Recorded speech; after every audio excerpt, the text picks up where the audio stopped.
Seigneur Père, je veux te rendre grâce encore et bénir ton saint nom, parce que Seigneur Père, c'est toi le Dieu de gloire qui nous a rachetés, Seigneur Dieu de la mort, et tu nous as ramenés, Seigneur Dieu, à tes pieds. Et Père, jour après jour, tu nous nourris, Seigneur Dieu Tout-Puissant, de ta parole, et tu nous donnes de pouvoir grandir dans la connaissance de ton Fils Jésus. Seigneur, tu as dit que tu nous laissais dans le monde, que tu nous laissais au milieu des loups, Seigneur Père, mais tu ne nous as pas laissés orphelins, tu nous as laissé ton esprit et également ta parole, afin que nous puissions demeurer fermes dans cette parole-là, afin de pouvoir résister, Seigneur Dieu Tout-Puissant, aux traits enflammés de l'ennemi. Viens encore nous révéler par ta parole, viens nous nourrir par ta parole, afin que nous puissions continuer, Seigneur Dieu Tout-Puissant, à marcher sur ce chemin étroit sur lequel, Seigneur Dieu, tu nous as amenés et que tu nous conduis aujourd'hui. Donne à nos cœurs d'être attentifs à ta parole, Seigneur Dieu, et surtout de demeurer dans l'obéissance au nom de Jésus-Christ. Amen.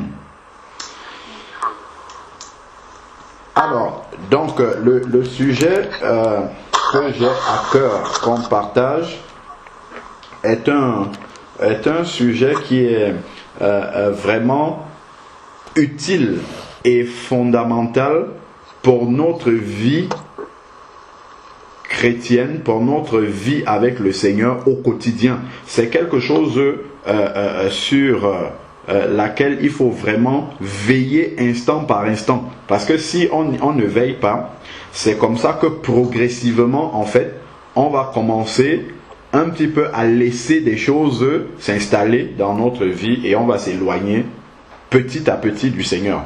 Comme je le disais tantôt dimanche dernier, c'est que le malin a toujours un plan adapté pour chacun des enfants de Dieu, quel que soit le stade d'évolution avec le Seigneur, de croissance spirituelle avec le Seigneur. Le malin va toujours trouver un plan adapté pour te faire tomber tout doucement. Celui qui n'a pas encore les yeux suffisamment ouverts, il va utiliser un plan pour le faire chuter.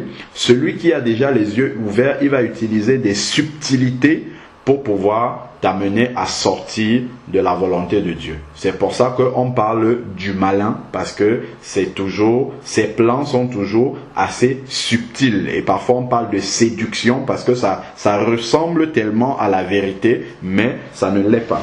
Donc prenons, et le Seigneur nous met en garde avec un certain nombre de versets dans sa parole, afin que nous puissions éviter, comme il nous dit, justement, les traits enflammés de l'ennemi.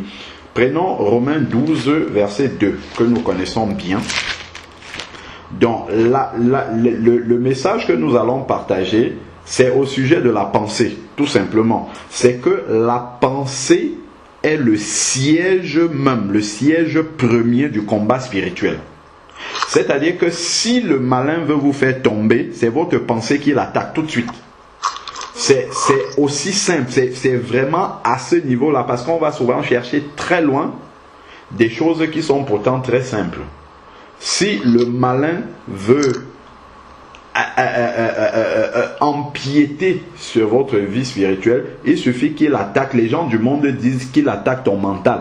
Il suffit que ton mental soit atteint. S'il est atteint, directement, progressivement, il sait qu'il t'a gagné, et puis tu vas commencer à te ranger petit à petit de l'autre côté. Voilà pourquoi le Seigneur nous met en garde par rapport à ça, et il nous dit, il nous exhorte, il nous commande que nous devons veiller sur nos pensées. Parce que dès que les pensées sont déjà ailleurs, dès que les pensées s'éloignent déjà de la pensée du Seigneur, c'est fini. Voilà comment l'ennemi commence à bâtir ses forteresses dans notre pensée, et nous allons nous éloigner ainsi du chemin du Seigneur.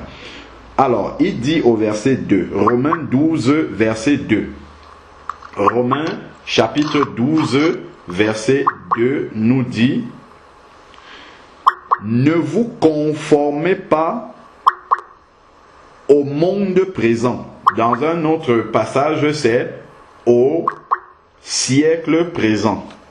Donc, justement, il nous demande de ne pas nous conformer au siècle présent, mais soyez transformés par le renouvellement de l'intelligence. C'est-à-dire que, en fait, notre intelligence spirituelle, notre pensée, en réalité, c'est de la pensée dont il est question ici. Notre pensée doit se renouveler continuellement, en fait.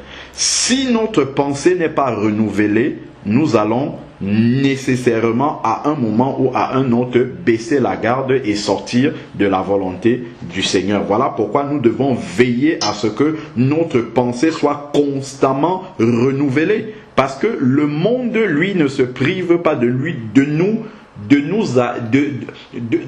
envahir de sa pensée à lui. C'est tout simple. Tout autour de nous communique la pensée du monde à l'extérieur, puisque nous sommes au contact du monde. Le monde ne peut que nous communiquer sa pensée. Donc, que ça soit de façon consciente ou inconsciente, c'est ce qui se passe. Il suffit que tu sois à l'extérieur, tu écoutes quelqu'un parler, hop, il y a une pensée du monde qui directement t'est communiquée. Il suffit que tu regardes une publicité parce que tes yeux n'ont pas le choix que de se poser là, c'est tout grand devant toi. Hop, ça te communique une autre pensée du monde et ainsi de suite. Et au fur et à mesure, c'est tout. Ça commence, c'est tout petit en fait. Hein. C'est une façon dont le malin agit, mais de façon patiente et petit à petit. Donc, il commence à injecter des toutes petites choses. Si on n'est pas suffisamment alerte, constamment dans la présence de Dieu, pour continuer à rejeter ce qu'il faut rejeter, voilà comment on va commencer à admettre certaines choses. Par exemple, je prends un cas simple. Nous sommes tellement envahis, par exemple, de publicités qui nous montrent des femmes nues. On va te montrer, on va faire la publicité d'un parfum, on va te montrer une femme nue, on va te faire la publicité d'un fromage, on va te montrer une femme nue, ainsi de suite. Et si nous ne sommes pas vigilants, nous allons commencer à tolérer ces choses-là d'abord dans notre pensée. Nous allons tolérer ces choses-là et finalement, nous allons nous habituer à voir des choses aussi souillées. Et cela ne va plus nous bousculer comme avant.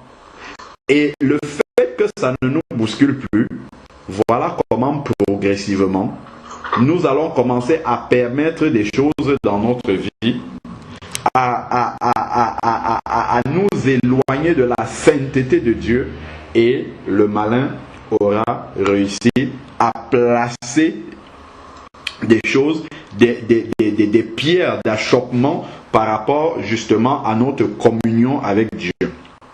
Alors, voilà pourquoi nous devons donc veiller au renouvellement de notre pensée afin que vous discerniez quelle est la volonté de Dieu. Parce que si ta pensée n'est pas renouvelée, tu ne vas pas discerner la volonté de Dieu. Tu peux la connaître en général, mais quand tu es dans une situation précise, particulière, à cet instant-là, si ta pensée n'est pas renouvelée, tu ne sauras pas ce que Dieu veut que tu fasses à ce moment-là. Voilà pourquoi nous devons être constamment dans l'utilisation des outils que le Seigneur a mis à notre disposition pour que notre pensée soit constamment renouvelée. Donc, discerner la volonté de Dieu, quelle est la volonté de Dieu, ce qui est bon, agréable et parfait. Seigneur, dans cette circonstance ici, que veux-tu que je fasse?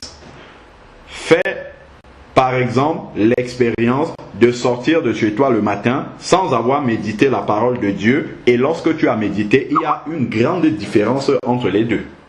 La manière dont ta pensée est dans les deux circonstances, elle est totalement différente. La manière dont tu vas aborder en fait ta journée, la manière dont tu vas considérer les choses que tu vas faire, ta pensée, elle est complètement différente, et tu vas agir toujours à l'instant selon ta pensée du moment, même si tu connais la vérité de Dieu. Voilà pourquoi il dit, soyez transformé par le renouvellement de l'intelligence. C'est quand ton intelligence est renouvelée, non pas par la pensée du monde, mais par la pensée de Dieu, c'est là que la transformation vient dans ta vie pratique. Donc, la transformation est quelque chose de concret, de pratique, et ça découle en fait de ce que tu as dans ta pensée. Tu peux être un chrétien, tu sais ce que Dieu te demande de faire, mais dans une circonstance précise.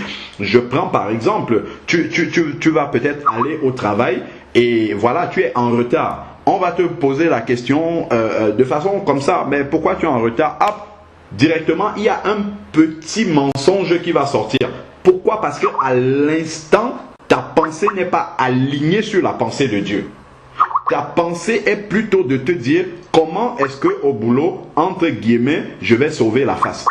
Ce sont des toutes petites choses comme ça, mais le fait d'avoir constamment notre pensée alignée sur la pensée de Dieu, ça nous permet de rester toujours dans le plan du Seigneur. Voilà pourquoi le Seigneur nous demande de faire attention à toujours renouveler notre pensée.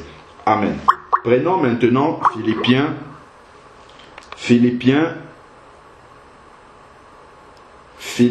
4, verset 8 au verset 9. Donc, il y a un autre morceau là-bas également. Philippiens 4, verset 8 au verset 9.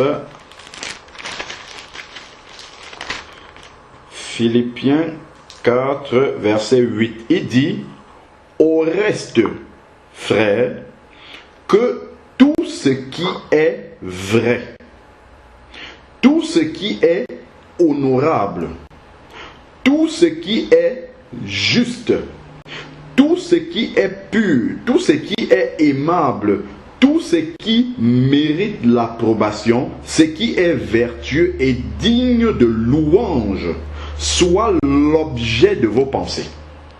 Tout à l'heure, on a dit, afin que vous discerniez la volonté de Dieu, qui est agréable, bon, agréable et parfait.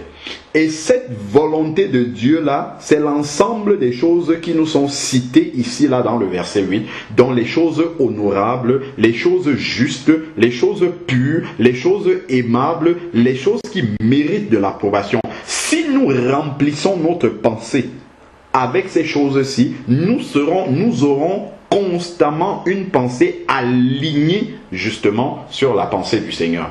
Constamment, notre pensée sera alignée sur celle du Seigneur. Mais si nous laissons divaguer nos pensées, si nous laissons nos pensées aller sur autre chose, sur des choses qui sortent justement de ce que nous venons de lire, il est normal que ensuite notre façon d'agir soit totalement, souvent à l'opposé, ou bien éloigné de ce que Dieu veut que nous fassions.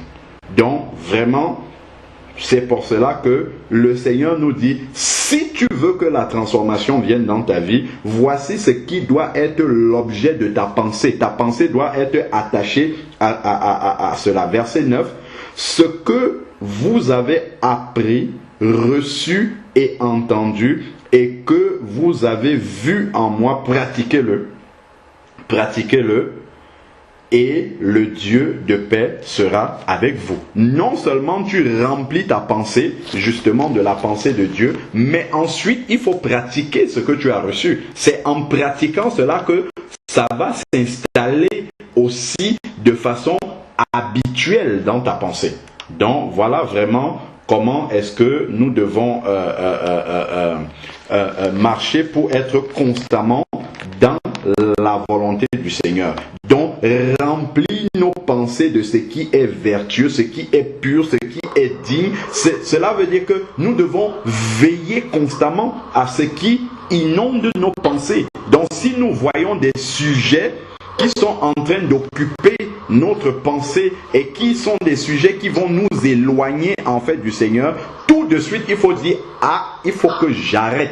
Parce que, en fait, la pensée... Pardon, fermons nos micros. S'il te plaît, Sarah, s'il te plaît, si tu peux fermer le micro, merci beaucoup. Donc, lorsque nous voyons déjà comment notre pensée commence, parce que c'est un processus, notre pensée commence à être préoccupée par des choses qui sortent de ceci, de ce que nous avons cité là, dans le verset 8 d'Éphésiens 4.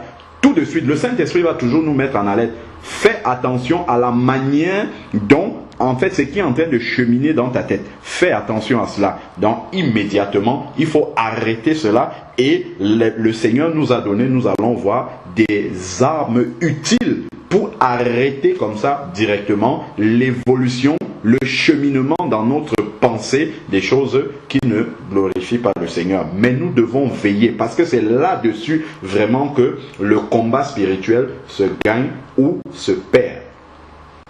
Voilà. Prenons Colossiens 3 maintenant. Colossiens 3, du verset 1 au verset 4. Colossiens 3, verset 1 à 4. Il dit, si donc vous êtes ressuscité avec Christ. Donc, première chose, c'est que dans ta pensée, tu dois constamment avoir présent à l'esprit que tu es ressuscité avec Christ, que tu es une nouvelle créature. Si tu oublies ça une seule minute dans la journée, tu vas marcher comme tu marchais avant. C'est très simple. C'est tout simple. Si tu oublies cela, tu vas marcher comme un païen, comme tu marchais avant. Donc, déjà, il faut constamment te rappeler, remplir ta pensée du fait que tu es ressuscité, tu es un enfant de Dieu et que l'Esprit de Dieu habite en toi. Parce que l'Esprit de Dieu peut être en toi, mais si dans ta tête tu oublies cette vérité-là, tu vas agir exactement comme quelqu'un qui ne connaît pas Dieu. Il dit, puisque vous êtes si donc vous êtes ressuscité, cherchez les choses d'en haut où Christ est assis à la droite de Dieu. Verset 2, pensez à ce qui est en haut. Voilà encore. Il nous donne encore, comme on l'a vu tout à l'heure dans Philippiens 4, verset 8, le sujet de nos pensées doivent être les choses d'en haut. Comment est-ce que je travaille à mon salut? Comment est-ce que justement je grandis dans ma relation avec Dieu? Est-ce qu'aujourd'hui c'est mieux qu'hier? Est-ce que c'est tout cela? Quels sont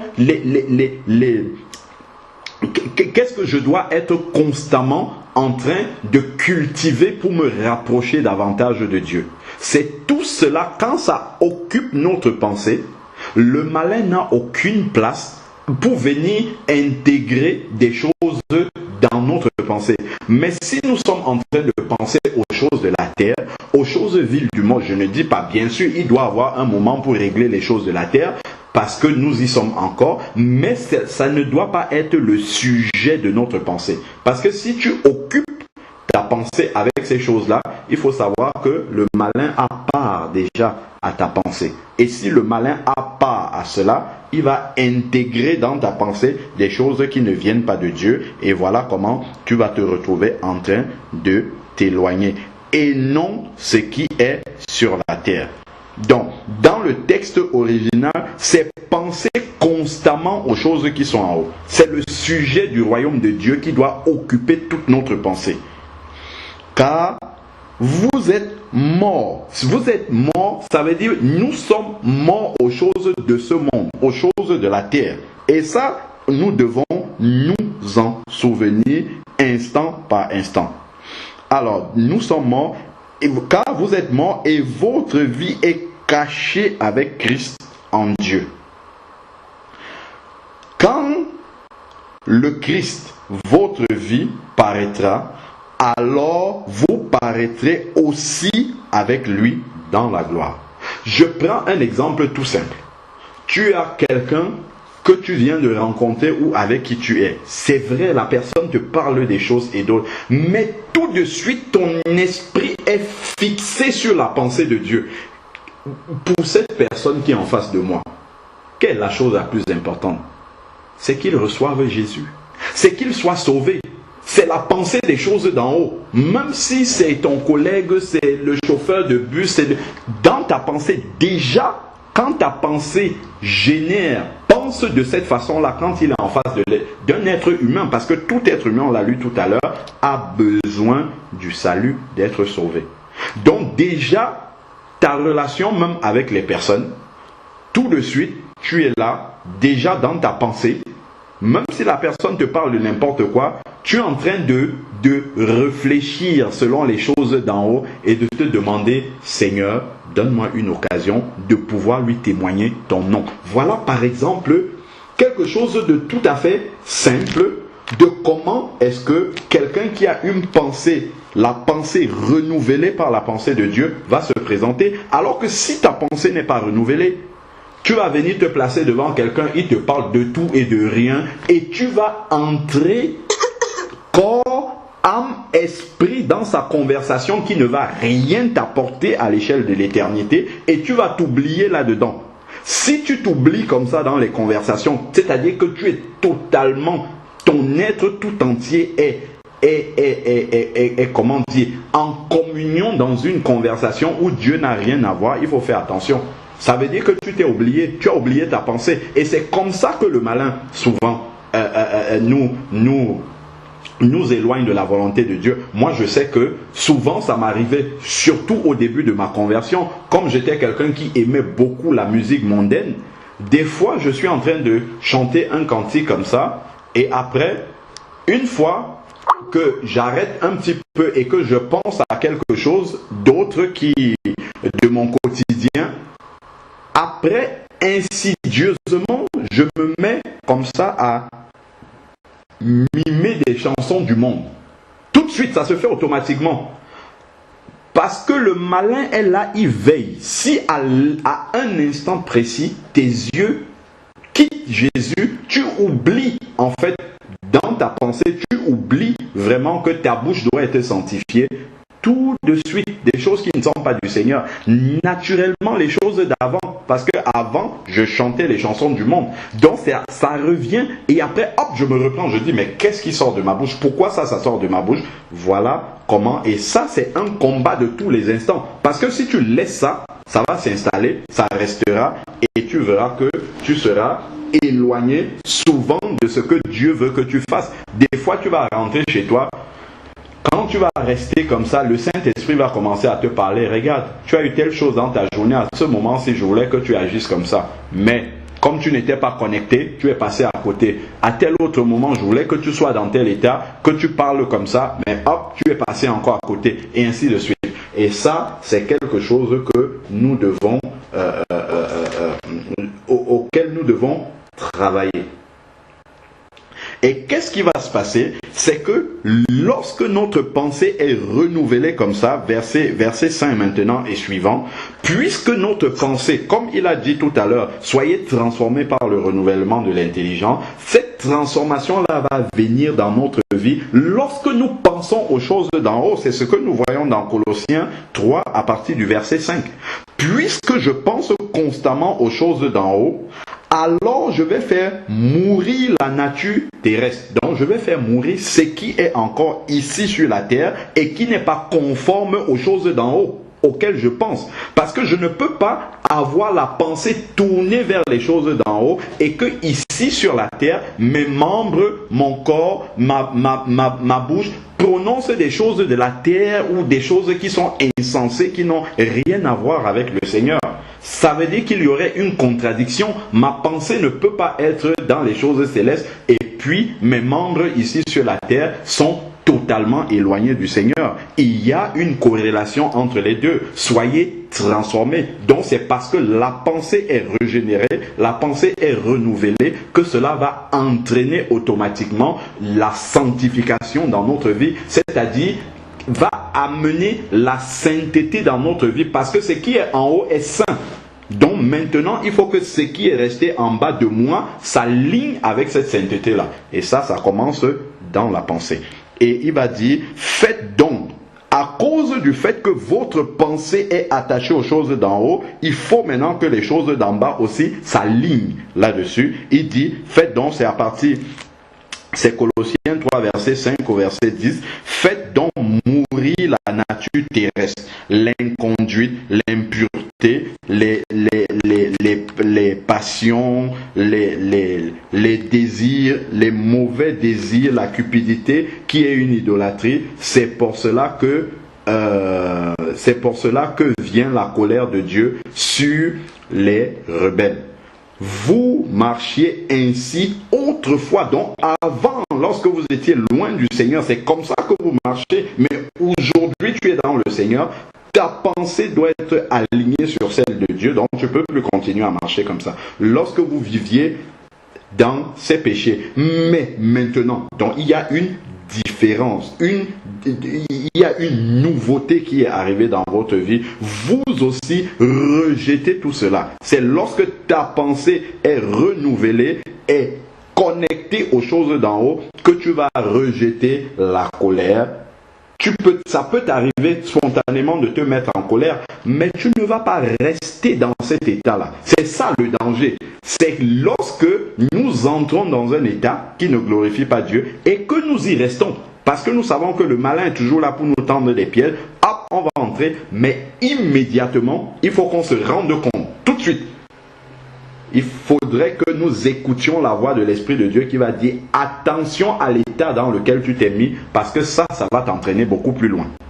Voilà. Donc, rejeter la colère, animosité, méchanceté, calomnie, parole grossière. Combien encore dans la bouche des enfants de Dieu, le langage n'est pas sanctifié? Pourquoi? Parce que la pensée aussi n'est pas sanctifiée. La pensée aussi n'est pas attachée aux choses d'en haut. Si tu es en train de regarder quelqu'un qui invective un autre et que ta pensée est là en train de te demander, mais en fait c'est quoi le fond du problème et ainsi de suite, au lieu de te dire que, mais ça vraiment c'est quelque chose qui ne glorifie pas Dieu. Ouais Seigneur, comment encore ils peuvent être aussi dans l'aveuglement? Vraiment Seigneur, tourne leur cœur, ainsi de suite. Si tu penses de cette façon-là, les paroles comment dire, les paroles malsaines qui sortent de leur bouche ne peuvent pas t'infecter parce que ta pensée est bien disposée. Mais si ta pensée a oublié les choses d'en haut et que tu es totalement dans ce qui est en train de se passer là devant toi, tu vas être très bien infecté et tu vas voir les paroles grossières sortir de ta bouche. Là, je parle d'une situation où il peut y avoir une altercation, mais ça peut être simplement au travail. Par exemple, si vous avez des collègues ou à l'école, des camarades de classe qui constamment à longueur de journée prononcent des paroles grossières, si vous ne restez pas centré à renouveler votre pensée, tôt ou tard, vous aussi, dans votre bouche, on va retrouver ces mots-là. Si vous ne veillez pas à cela, c'est pour ça que constamment, il faut prier pour les enfants. Prier pour nos enfants qui vont dans ces milieux, parce que les enfants ne savent pas se défendre par rapport à ça. Donc, voilà pourquoi, justement, il faut rester connecté, centré vraiment sur le Seigneur et utiliser les armes que le Seigneur nous donne pour que notre pensée soit renouvelée. Donc, si nous continuons, ne mentez pas les uns aux autres, vous qui avez dépouillé la vieille nature avec ses pratiques, dont la nature terrestre, et revêtu la nature nouvelle qui se renouvelle en vue d'une pleine connaissance. Dans la nature nouvelle, la pensée nouvelle, la nature nouvelle que nous avons reçue du Seigneur doit constamment aussi se renouveler par la pensée. C'est là que le renouvellement se passe. D'abord dans la pensée. Et quand la pensée maintenant est bien disposée, alors les membres maintenant du corps peuvent agir comme le Seigneur veut. Alors, selon l'image de celui qui l'a créé. Amen. Donc, si je prends maintenant Éphésiens 6, verset 17, Éphésiens 6 qui parle des armes que le Seigneur a données pour le combat spirituel, justement, le véritable combat spirituel, verset 17, il va dire, prenez aussi le casque du salut et l'épée de l'esprit qui est la parole de Dieu. Ça, ce verset-là, on l'assimile, il fait le parallèle avec le soldat romain. Nous savons que le soldat romain, quand il allait combattre, il fallait qu'il mette un casque. Pourquoi? Parce que si l'adversaire, le soldat adverse tire une flèche, si elle atteint la tête, immédiatement, c'est la mort assurée. Donc, de la même façon, le malin va essayer d'atteindre aussi notre tête, notre pensée. Et qu'est-ce qui va empêcher au malin d'atteindre notre pensée? C'est la parole de Dieu. C'est parce que notre pensée sera remplie de la parole de Dieu que le malin ne pourra pas nous atteindre dans un point aussi sensible. Voilà, donc notre pensée doit être protégée et la seule protection que notre pensée puisse avoir, c'est qu'elle soit nourrie par la parole de Dieu qui va nous conduire à penser constamment aux choses d'en haut.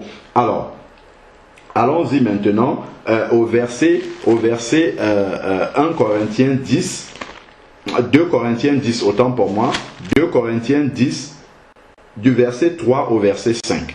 Il dit, si nous marchons dans la chair, nous ne combattons pas selon la chair. C'est-à-dire, si nous sommes encore humains, là, nous marchons dans la chair, mais le combat que nous avons à mener, ce n'est pas selon la chair. Voilà comment il recadre, en fait, là où est le vrai combat spirituel.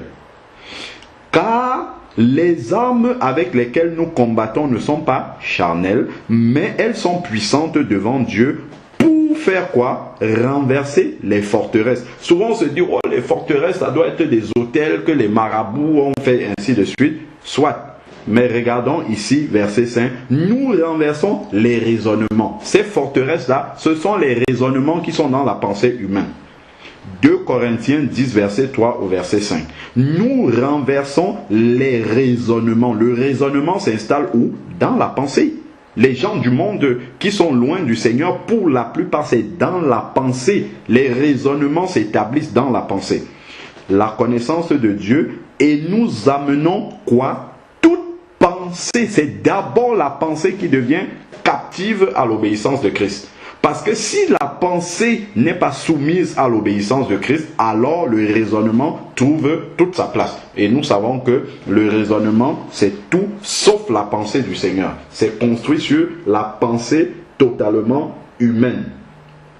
Donc, voilà pourquoi nous devons faire attention à nourrir notre pensée avec la pensée de Dieu et non avec la parole de Dieu, autant pour moi, et non avec la parole des hommes. Parce que si nous nourrissons notre pensée avec la parole des hommes, immédiatement le doute s'installe. Il suffit d'arriver, je dis encore, dans le milieu où tu es tous les jours. Pour certains, c'est le travail, comme pour moi. Pour d'autres, c'est l'école. Pour d'autres, c'est encore autre chose. Mais là où tu es tous les jours. Parce que là où tu es tous les jours, cela peut influer. C'est même d'abord là que ta pensée va être constamment influencée. Donc c'est là où il faut faire très attention. Tu écoutes des paroles, alors tu es peut-être arrivé le matin avec la foi que bon voilà, paf, le Seigneur va faire, tu vas peut-être passer une bonne journée, ainsi de suite. Ah, déjà, il y a un premier collègue qui va te dire, ah, est-ce que tu sais que ça, c'est comme ça. Pouf, il y a une première parole d'incrédulité qui va sortir de ta bouche. Après, un autre te dit, waouh, ça va être mauvais aujourd'hui, vraiment, on s'est levé du mauvais pied. Fou, tout de suite, te voilà aussi qui embraye là-dedans. Et tout de suite, ta pensée est déjà attaquée. Tu es déjà en train de te mettre à l'écart. Alors que l'enfant de Dieu, à ce moment-là, quand tu commences à avoir des dangers comme ça, qu'est-ce que tu dois faire? Nous avons la grâce que nous pouvons prier en esprit. Le Seigneur a dit que nous prions conduits par le Saint-Esprit. Tu n'as même pas besoin de t'éloigner. Tu peux rester là intérieurement. Tu élèves une prière au Seigneur pour que instamment ta pensée ne s'attache pas à ce que tu es en train d'entendre. Parce que progressivement, moi je l'ai déjà expérimenté à maintes reprises. Il suffit d'écouter quelqu'un parler et puis là tu commences à te dire oui, finalement il n'a pas tort, effectivement c'est ce que je vois, ce qu'il dit là, c'est ce qui est en train de se passer et c'est fini. Voilà comment l'enchaînement commence. Si tu n'as pas la lucidité spirituelle d'arrêter ça immédiatement et de te réfugier tout de suite avec un des moyens que le Seigneur nous a donné, ou la prière, ou autre chose qu'on va voir, là, tout de suite, tu vas adhérer à ça et le malin t'aura déjà bien eu. Colossiens 3, verset 16, nous dit la chose suivante. Là maintenant, nous parlons justement des instruments que le Seigneur nous a laissés pour renouveler et remplir notre pensée. Colossiens 3, verset 16 dit que la parole de Christ habite en vous en abondance, avec richesse. C'est cette parole-là qui doit remonter maintenant. La parole que tu as emmagasinée en toi, lorsque ta pensée commence à être infectée. Ah tiens, paf, quelqu'un t'a parlé mal. Tout de suite, si tu réponds, je t'assure que là, tu ouvres déjà le chemin. Tu réponds à une première parole, il y a une deuxième qui va venir, une troisième, et puis c'est fini, tu vas te mettre à côté. Mais si tu arrives, tu écoutes la première, si tu vois la manière dont tu vas répondre. Dans la manière dont tu vas répondre, tu sens que ta parole, ce qui est sorti de ta bouche là, ne vient pas de Dieu. Je t'assure que la meilleure chose que tu as fait, c'est de te taire. Parce que si tu continues à parler, le malin t'a déjà eu. Dès qu'une parole qui ne vient pas de Dieu est déjà sortie de ta bouche, la suite de toutes tes paroles vient directement de la GN. Parce que à cet instant-là, ta pensée est infectée. Et ça, sur le coup, tu ne t'en rends pas compte. Mais si tu t'arrêtes un instant, si c'est quelqu'un d'autre qui est en train de t'agresser ou de te parler, tu écoutes la personne tranquillement et intérieurement, toi, tu pries. Le Seigneur, pendant que tu es en train de prier intérieurement, va renouveler. Il renouvelle ta pensée. Et toi, tu vas rester calé sur les choses d'en haut, alors que la personne en face de toi est en train de te remplir des choses de la terre, mais ça ne t'atteint pas. Et ça, c'est une arme efficace dans un combat spirituel qui est de tous les jours. Parce que le malin sait comment est-ce qu'il essaye de nous attaquer. Tu t'es peut-être préparé vraiment à rentrer dans un bon moment de prière ou d'adoration.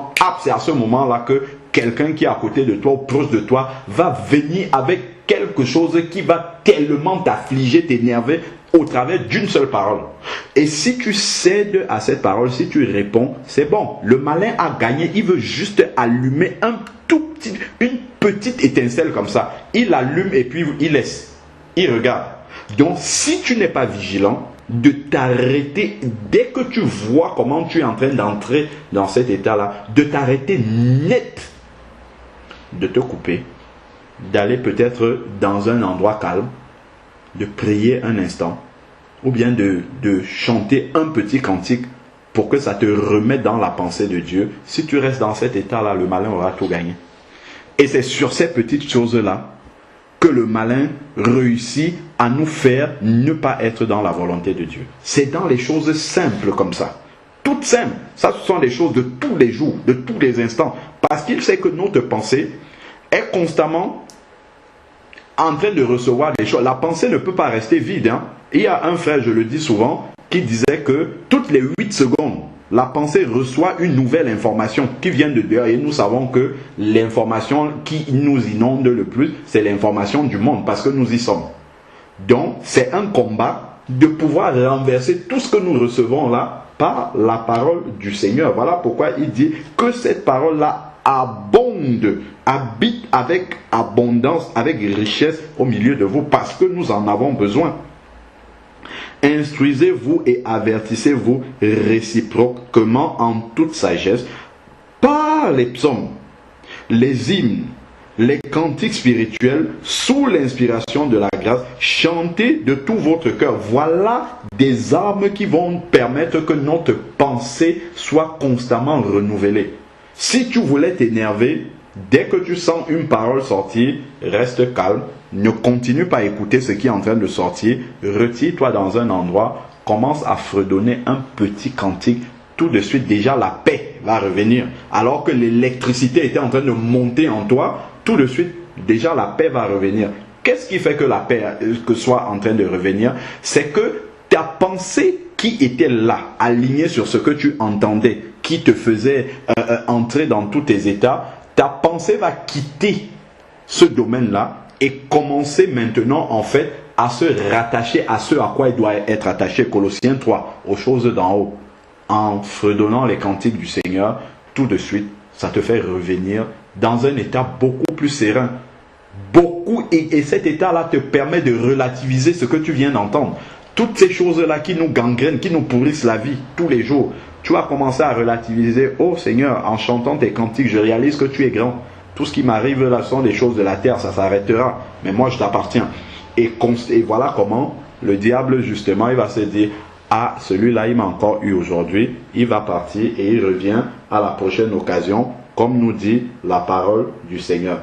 Donc, à longueur de journée, autant que nous pouvons, écoutons la louange si nous ne pouvons pas chanter. Écoutons-la. Elle va renouveler nos pensées. Écoutons la louange et vraiment les paroles qui sont communiquées là-dedans vont apaiser notre esprit. Et cela va nous permettre aussi de lutter contre les paroles d'incrédulité que nous entendons à longueur de journée de notre entourage. Si nous ne veillons pas à renouveler notre pensée par celle du Seigneur, par les paroles du Seigneur, le doute va venir s'installer subitement, et puis même notre comportement immédiatement va ne pas refléter l'Esprit de Dieu qui est en nous, comme je le dis depuis le début. Donc on va commencer à relativiser aussi, relativiser certaines vérités de la parole de Dieu, comme je disais tout à l'heure. Et puis insidieuse, de façon très subtile, on va commencer à sortir de la volonté du Seigneur. Tranquillement sortir de la volonté du Seigneur. Il suffit que les gens avec qui nous sommes font quelque chose. Vous allez manger par exemple avec les collègues. Habituellement chez toi tu pries avant de manger. Tu arrives, les collègues sont là, ils s'asseyent, ils commencent à manger leur repas tranquillement, ils ne connaissent pas Dieu. Toi aussi tu viens. Oh, tu dis, ouais, bon, tant qu'à faire, et puis voilà, tu as mangé sans prier, et puis ça va commencer à s'installer en toi, en fait.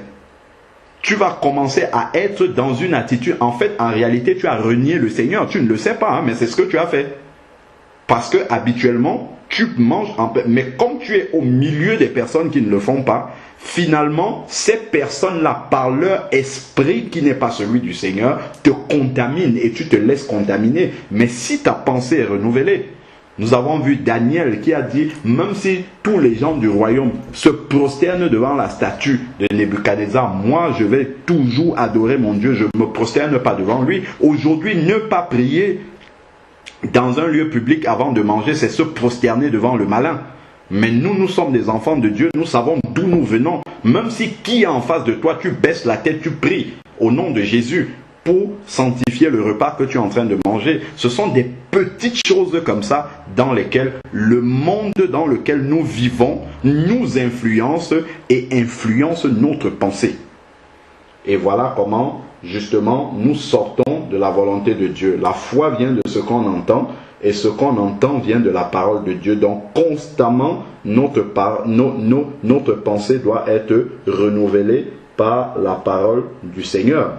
Et nous savons que si nos pensées ne sont pas régénérées ni filtrées, nos pensées deviendront les pensées du malin. On va se dire, oh mais comment, je suis quand même un chrétien, comment le malin peut venir influencer ma pensée, me donner même des... Mais on a vu Pierre, vous lisez dans Matthieu 21, Matthieu 16, verset 21 au verset 23, je ne vais pas le lire. Nous savons quand Jésus a dit à Pierre, arrière de moi Satan, tes pensées sont les pensées des hommes. Donc si tu écoutes les paroles des personnes qui ne sont pas régénérées par l'Esprit de Dieu, mais ce sont c'est le malin en fait que tu es en train d'écouter, mais à longueur de journée, au travers de nos collègues, de nos camarades qui ne sont pas convertis, nous écoutons le malin prêcher sa parole. Et nous devons y faire face par la parole de Dieu que nous avons reçue. En fait, c'est le malin qui prêche sa parole à longueur de journée. Ça, c'est spirituellement qu'on comprend ces choses-là. En fait, c'est le malin qui est en train de nous parler, qui nous parle au travers, même si quelqu'un ne s'adresse pas directement à nous, il parle à quelqu'un d'autre, mais en fait, c'est le malin qui est en train de parler comme ça autour de nous. Donc, voilà vraiment des aspects du combat spirituel que nous négligeons, mais qui empiètent vraiment sur notre vie de sanctification quotidienne. Donc, il faut faire attention à ce que nos yeux, par exemple, voient. Parce que tes yeux, tu laisses tes yeux se poser sur quelque chose et rester sur quelque chose qui ne glorifie pas le Seigneur, ça communique immédiatement quelque chose à ta pensée. Et quand la pensée est déjà touchée, elle va concevoir le péché. Et puis voilà comment le péché va arriver. Fais attention à ce que nos oreilles entendent et les endroits où nous partons qui ne glorifient pas Dieu. Tout cela, ce que nous lisons, encore certains ont des littératures dans lesquelles il y a des obscénités ou bien des choses qui ne glorifient pas le Seigneur. Tout cela vient remplir ta pensée et tôt ou tard, tu sors de la volonté du Seigneur. Donc, tout cela vient alimenter notre pensée et nous devons faire très attention à filtrer tout cela et ne pas laisser n'importe quoi s'installer dans notre pensée. Et cela, ce que nous avons dans la pensée, ça nous rapproche ou ça nous éloigne de Dieu. C'est aussi simple que ça.